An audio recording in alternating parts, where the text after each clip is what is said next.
আমাদের পাশের গ্রামের একটা মসজিদের ইমাম সাহেবের সাথে ঘটে গিয়েছে ভয়ঙ্কর এক জিনের ঘটনা।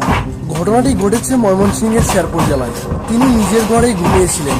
হঠাৎ করে তিনি রাত 3টের সময় ঘরের ভেতর জিনের উপস্থিতি টের পান। এরপর থেকে তার উপর জিনের আক্রমণ শুরু হয়ে যায়। সম্পূর্ণ ঘটনাটি বোঝার জন্য ভিডিওটি না টেনে ধৈর্য সহকারে দেখতে থাকুন। ইমাম সাহেব তার নিজের বিছানায় ঘুমিয়ে আছেন। ঘরের পরিবেশটা কেমন স্তব্ধ হয়ে রয়েছে।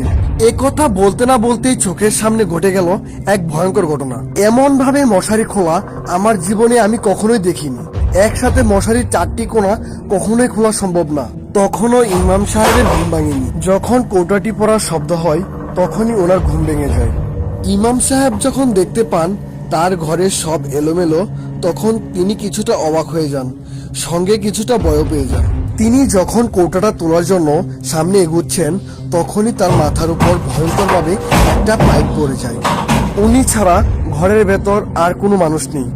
তাহলে এগুলো তার সাথে কিভাবে ঘটছে? আপনারা নিশ্চয়ই আন্দাজ করতে পারছেন এগুলো কোনো একটা দুষ্ট বদজিনের কাজ। প্রথম দিকে তিনি যখন ঘুমিয়েছিলেন তখন জিনেরা ঘরের ভেতর নানা রকম ভয়ঙ্কর তাণ্ডব চালিয়েছে, কিন্তু এখন দেখুন চোখের সামনে সবকিছুই ঘটছে। ইমাম সাহেব সবকিছু স্পষ্ট দেখতে পাচ্ছে। ক্যালেন্ডারটি কেঁপে ওঠার কারণে তিনি ভয় পেয়ে যান। তিনি আয়াতুল কুরসি পাঠ করে নিজের বুকে ফু দেন। আয়াতুল কুরসি পাঠ করার পর ঘরের পরিবেশটা অনেকক্ষণ ধরে খুব শান্ত ছিল। তেমন কোনো ভয়ানক ঘটনা ঘটেনি। আপনাদেরকে একটা বিষয় ক্লিয়ার করে দেই। আপনাদের মনে হতে পারে ওনার ঘরে সিসি ক্যামেরা কিভাবে আসলো। আসলে ওনার ঘরে কোনো সিসি ক্যামেরা নেই।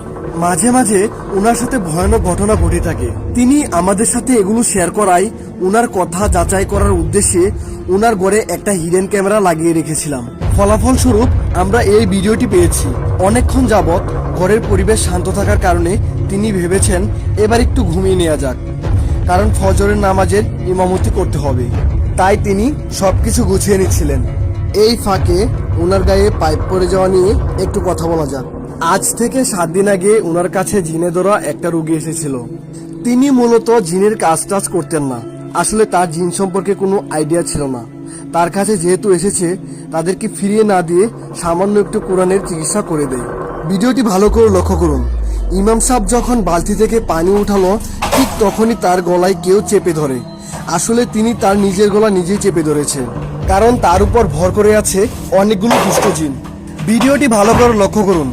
ইমাম সাহেবকে পানিতে চুবিয়ে মারার চেষ্টা করা হচ্ছে। অন্যদিকে ঘরের সমস্ত জিনিসগুলো এলোমেলো হয়ে যাচ্ছে। বহু কষ্টে নিজের মুখ বালতি থেকে উঠানোর পর যখন দেখতে পেল খাট এমন নিজে থেকে কাঁপছে, সেটা দেখে তিনি আরো হতভম্ব হয়ে যায়। তিনি কি করবেন বুঝতে পারছিল না। এক পর্যায়ে তিনি বুদ্ধি করে আজান দেওয়া শুরু করেন।